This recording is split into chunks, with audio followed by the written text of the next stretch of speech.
কবি জয় গোস্বামীর বেণীমাধব।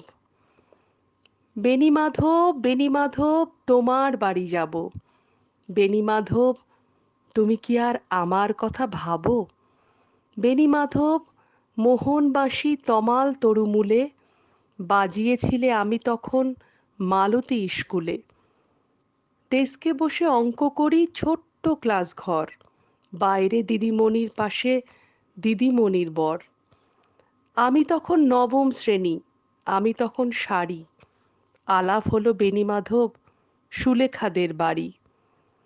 বেণীমাধব, বেণীমাধব, লেখাপড়ায় ভালো, শহর থেকে বেড়াতে এলে আমার রং কালো।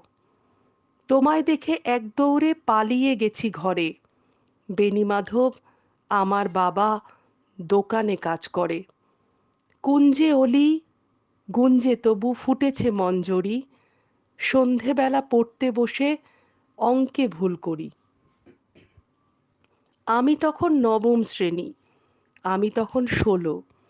ব্রিজের ধারে বেণীমাধব, লুকিয়ে দেখা হলো। বেণীমাধব, বেণীমাধব, এতদিনের পরে সত্যি বলো, সেসব কথা এখনো মনে পড়ে? সেসব কথা বলেছ তুমি তোমার প্রেমিকাকে? আমি কেবল একটি দিন তোমার পাশে তাকে দেখেছিলেম আলোর নিচে, অপূর্ব সে আলো। স্বীকার করি দুজনকেই মানিয়েছিল ভালো। জুড়িয়ে দিল চোখ আমার, পুড়িয়ে দিল চোখ। বাড়ি এসে বলেছিলাম ওদের ভালো হোক। রাতে এখন ঘুমাতে যাই একতলার ঘরে, মেঝের ওপর বিছানা পাতা, জ্যোৎস্না এসে পড়ে।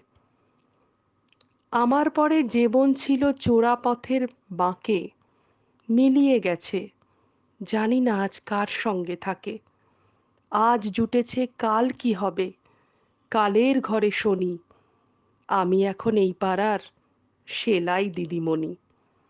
তবু আগুন বেণীমাধব, আগুন জ্বলে কই। কেমন হবে আমিও যদি নষ্ট মেয়ে হই।